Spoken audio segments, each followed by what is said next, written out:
Mi novia se rió sin cuidado cuando le propuse matrimonio en su cumpleaños y me dijo, eres como un hermano para mí. Después de 5 años de planear nuestro futuro juntos, solo la miré y le dije, gracias por la claridad. Luego ocurrió algo que lo cambió todo. Tengo 28 años y, hasta el mes pasado, pensaba que mi vida estaba planeada a la perfección. Su nombre es Sofía.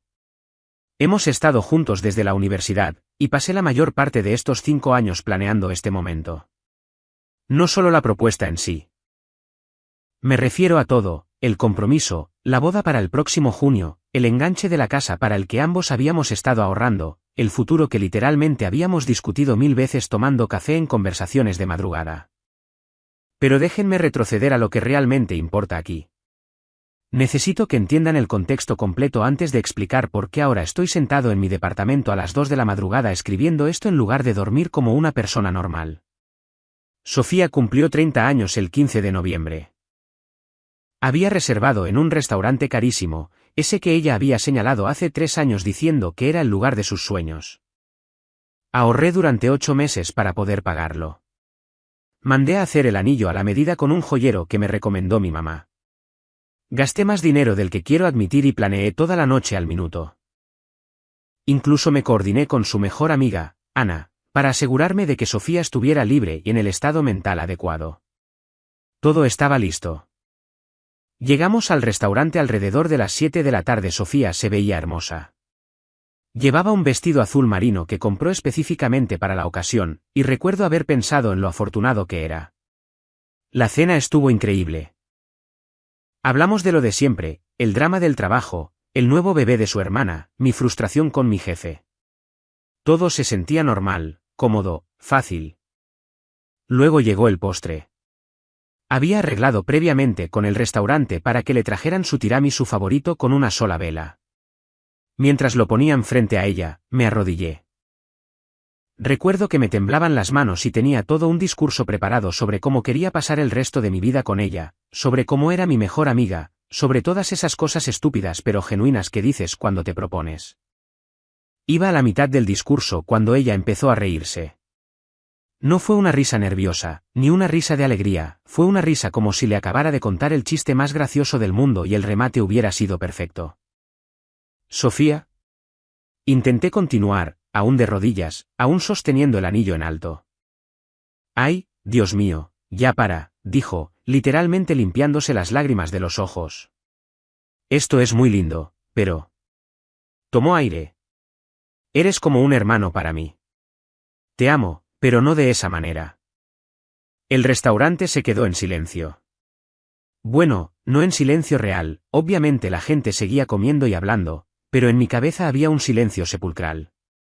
Me quedé ahí arrodillado por lo que pareció una eternidad, pero probablemente fueron 3 segundos.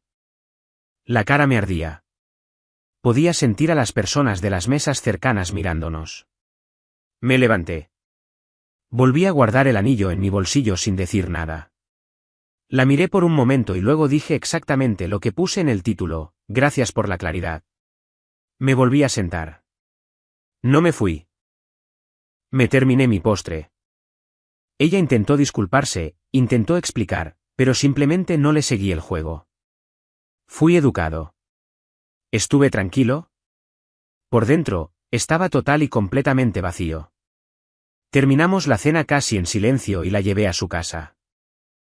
No dejaba de decir que teníamos que hablar, pero le dije que necesitaba pensar y que aún no estaba listo.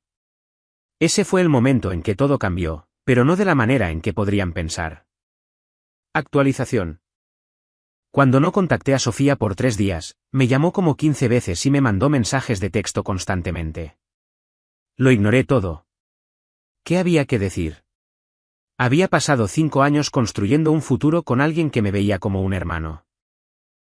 Todas las conversaciones sobre casarnos, comprar una casa, los hijos de los que hablamos. En realidad, nunca quiso nada de eso. O sí lo quería, pero no conmigo. Al 4.º día, finalmente le respondí. Le pedí que nos viéramos en una cafetería cerca de mi casa, en ningún lugar romántico, en ningún lugar con historia. Terreno neutral. Cuando se sentó frente a mí, parecía que no había dormido. ¡Qué bueno! No sé qué quieres que te diga, empezó de inmediato. Quiero que me expliques cómo es que tenemos 5 años de conversaciones sobre nuestro futuro. ¿Cómo es que literalmente estás ahorrando dinero conmigo para una casa? ¿Cómo es que le dices a la gente que nos vamos a casar? Hice una pausa. ¿Cómo haces todo eso y no sabes lo que sientes por mí? Si te amo, dijo. Lo sé, como a un hermano. Eso sonó mal. Entré en pánico. No me esperaba. ¿No esperabas una propuesta? Llevamos 5 años, ¿y no esperabas que eso fuera una posibilidad? Sentí que mi voz se alzaba. Así que me detuve y tomé un sorbo de café. Sofía, no somos niños. Hemos tenido conversaciones serias. Hemos hecho planes. Planes reales.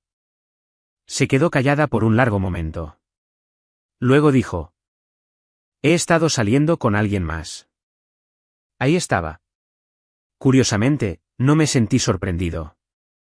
Fue más bien una confirmación, como algo que ya sabía pero que aún no me había admitido a mí mismo. ¿Cuánto tiempo?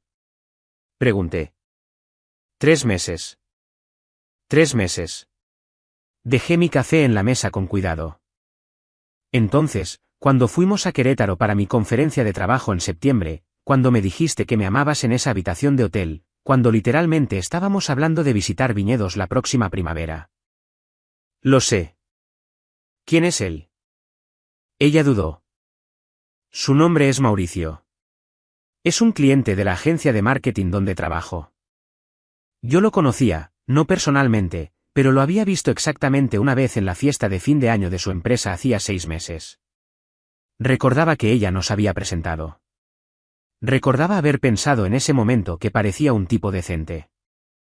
También recordaba ese momento exacto en el que no le había dado ninguna importancia. Solo un colega más. Ahora ese momento se sentía radiactivo. ¿Y ahora qué? Pregunté. No lo sé, respondió. Me gusta. Creo que de verdad podría ser feliz con él, pero también. No quiero perderte. Tenemos historia. No puedes tener ambas cosas, le dije en voz baja. No puedes tener un futuro con él mientras intentas preservar nuestra amistad. Así no es como funciona esto. Lo sé. Lo siento. No quiero lastimarte. Demasiado tarde, le dije. Ya lo hiciste. Salí de la cafetería. Ella se quedó ahí sentada y yo simplemente me fui. No azoté la puerta ni hice una escena. Solo me fui. Esa noche, algo cambió dentro de mí. No fue tristeza. Procesé la tristeza durante esos 3 días de silencio. Fue algo más. Algo que se sentía como claridad, pero también como enojo. Y, no voy a mentir, algo que se sentía como una oportunidad. Actualización 2. Hice algo de lo que no estoy particularmente orgulloso, pero tampoco puedo decir que me arrepienta. Llamé a Mauricio. Encontré su número a través del directorio de la empresa en LinkedIn. Su perfil se veía perfecto, maestría en el ITAM, 3 años en una importante firma de consultoría antes de unirse a la empresa de Sofía. El tipo de persona que probablemente tenía toda su vida planeada y clasificada por colores. ¿Hablo con Mauricio Chávez? Pregunté cuando contestó. Sí, ¿quién habla? Soy Diego, el novio de Sofía. Bueno, es novio, desde anoche. Quería presentarme como es debido. Hubo una pausa. Mira, hermano. No te llamo para amenazarte ni nada de eso, le dije, y lo decía en serio. Solo quiero saber si sabes con qué tipo de persona te estás involucrando, o más bien, en qué te estás metiendo. ¿De qué hablas? Sofía desvió $289,000 de nuestra cuenta de ahorros en común hace 6 semanas, le solté.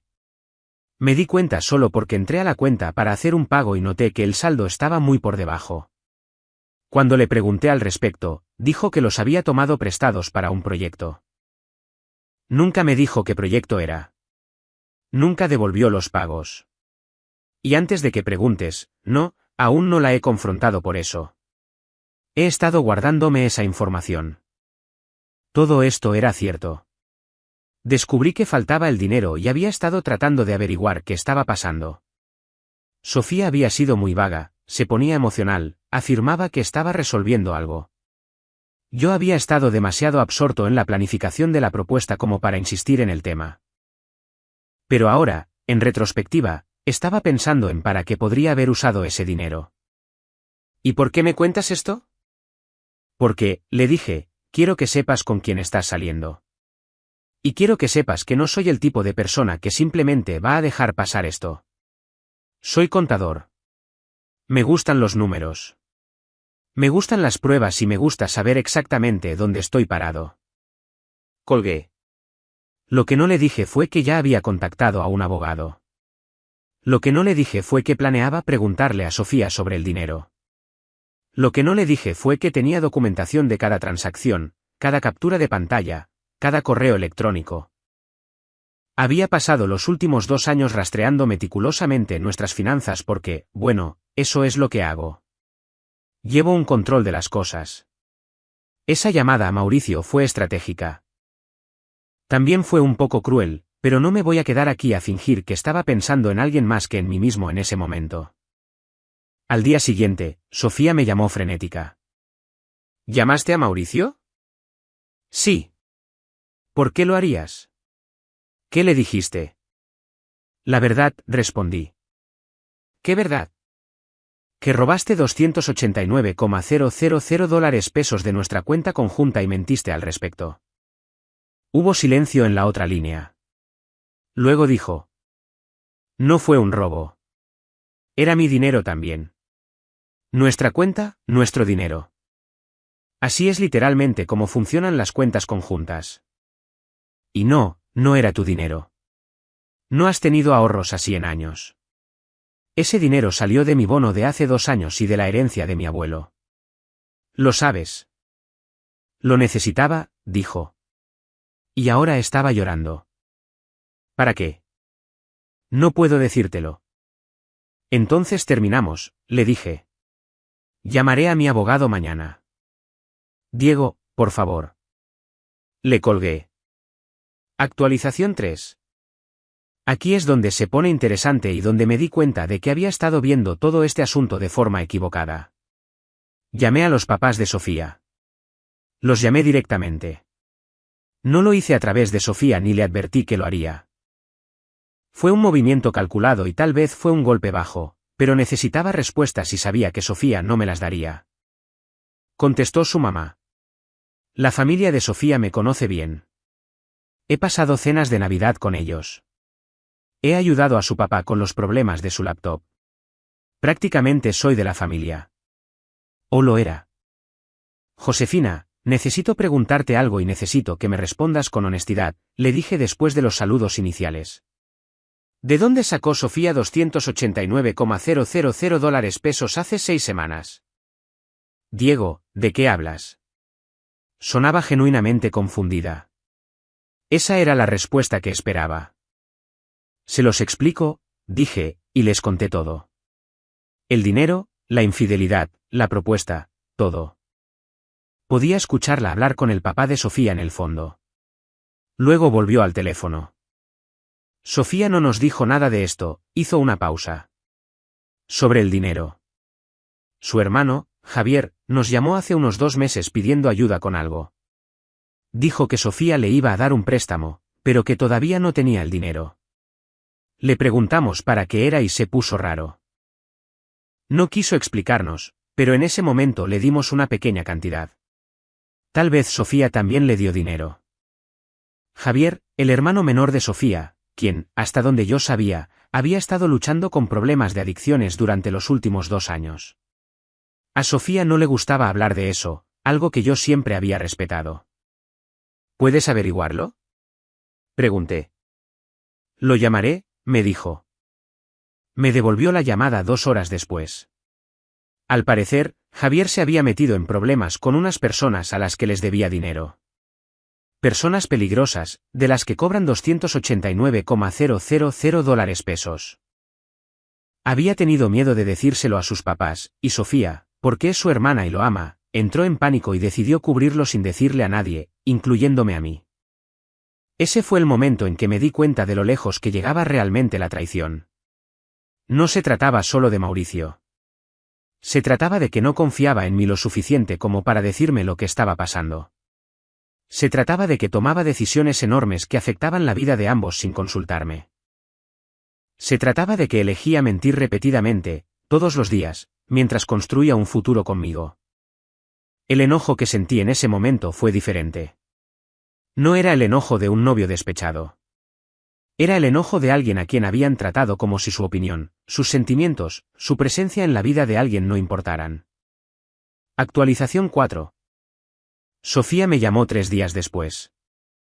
Mi mamá te lo dijo, comentó. No fue una pregunta. Sí. Te lo iba a decir.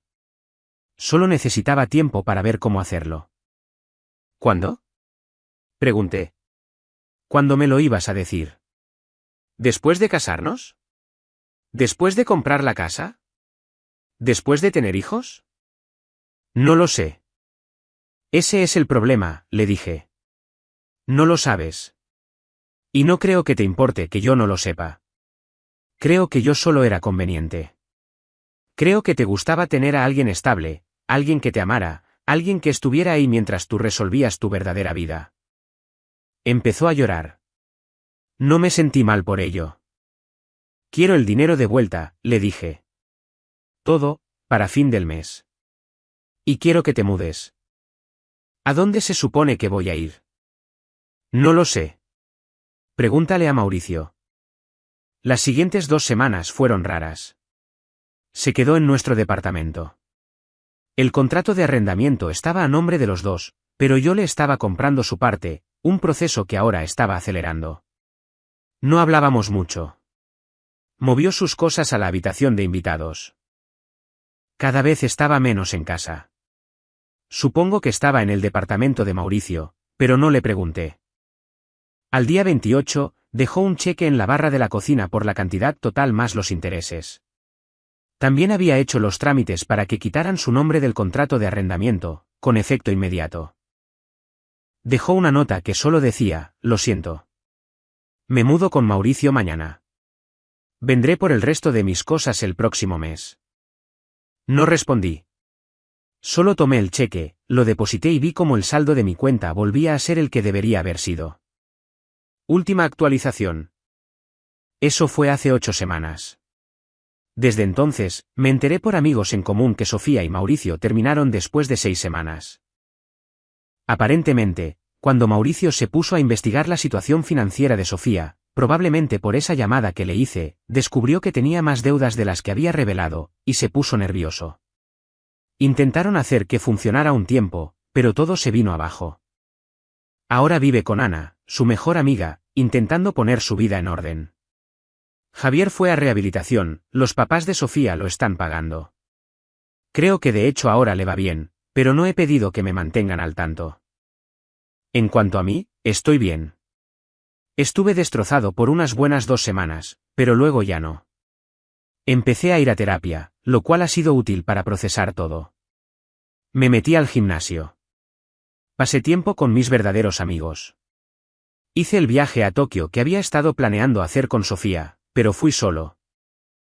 Fueron las mejores 2 semanas que he tenido en años. No creo haber hecho nada particularmente malo. Aunque soy lo suficientemente consciente de mí mismo para saber que llamar a Mauricio fue una táctica diseñada para hacer que todo explotara más rápido. Pude haber manejado eso de otra manera. Pero no me arrepiento, lo que probablemente dice algo sobre el estado mental en el que estaba. La parte más extraña es que ya ni siquiera me siento enojado con Sofía. Simplemente me siento vacío al respecto, como si le hubiera pasado a otra persona. Miro hacia atrás a esos 5 años y realmente no puedo descifrar dónde salió mal, o si alguna vez estuvo bien para empezar. Tal vez estaba enamorado de la idea de estar enamorado. Tal vez ella estaba enamorada de la versión de mí que había creado en su cabeza. Lo que sí sé es que nunca más voy a ignorar mi intuición cuando algo no cuadre. Nunca voy a planear tanto de mi futuro con alguien con quien no haya discutido completamente mis verdaderas necesidades. Y nunca, jamás, voy a ignorar una discrepancia de $289,000 en mi cuenta bancaria. Además, al parecer Mauricio era un imbécil. Así que algo es algo. Edición 1. Mucha gente pregunta si consideré simplemente dejarlo pasar. Honestamente, lo hice durante aproximadamente un día, pero me di cuenta de que quedarme callado significaría ser cómplice del engaño, y eso se sentía peor que la alternativa. Edición 2. Algunas personas piensan que debí haber tenido una conversación más larga con Sofía antes de involucrar a sus papás. Probablemente tengan razón. Pero estaba herido y enojado, y quería respuestas, no otro cuento. Me mantengo firme en mi decisión, pero reconozco que no fue la acción más madura.